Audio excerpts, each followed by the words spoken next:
বল প্রয়োগ দেখছিলাম আমি টিভিতে বসে, আসলে কি বা করার আছে, অসহায় হয়ে দেখছিলাম।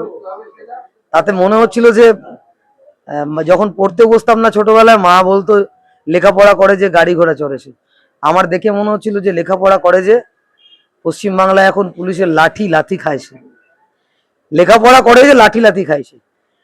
10 ঘন্টা বসে থাকে আছে বলে সকালবেলা কাউন্সিলরকে পাঠিয়ে ধাক্কা ধাক্কি, রাত্রিবেলা পুলিশ পাঠিয়ে ধাক্কা ধাক্কি। আর মুখ্যমন্ত্রী মমতা বন্দ্যোপাধ্যায় যখন মুখ্যমন্ত্রী হননি, তখন 26 দিন রাস্তায় বসেছিলেন, তখন পুলিশ পাঠিয়ে কেউ ধাক্কা ধাক্কি লাঠালাঠি করেনি। 10 ঘন্টাতেই অধৈর্য হয়ে যাচ্ছে, মৃদু লাঠি চার্জ হচ্ছে। এ যদি মৃদু হয়, এটা যদি ট্রেলার হয়, তাহলে পিকচার কি হতে পারে বুঝতে পারছেন? আসলে একটা চূড়ান্ত অগণতান্ত্রিক স্বৈরতান্ত্রিক সরকার চলছে। অপদার্থ প্রশাসন তার অপদার্থতা ঢাকতে পুলিশকে ঢাল হিসেবে ব্যবহার করছে। কোটি কোটি টাকা চুরি হয়েছে, জনৈক অভিষেক বন্দ্যোপাধ্যায়ের নাম এসে গেছে।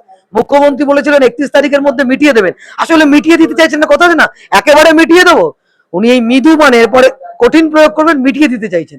উনি বিরোধিতাটাকে মিটিয়ে দিতে চাইছেন পশ্চিমবাংলায়, এবং কোটি কোটি টাকা নিল। চোরগুলো বহাল তবিয়তে ঘুরে বেড়াচ্ছে, আর যারা চাকরি পেল, ধরুন কেউ টাকা দিয়েছে কেউ টাকা দেয়নি, তারা হচ্ছে অসহায় ঘুরে বেড়াচ্ছে।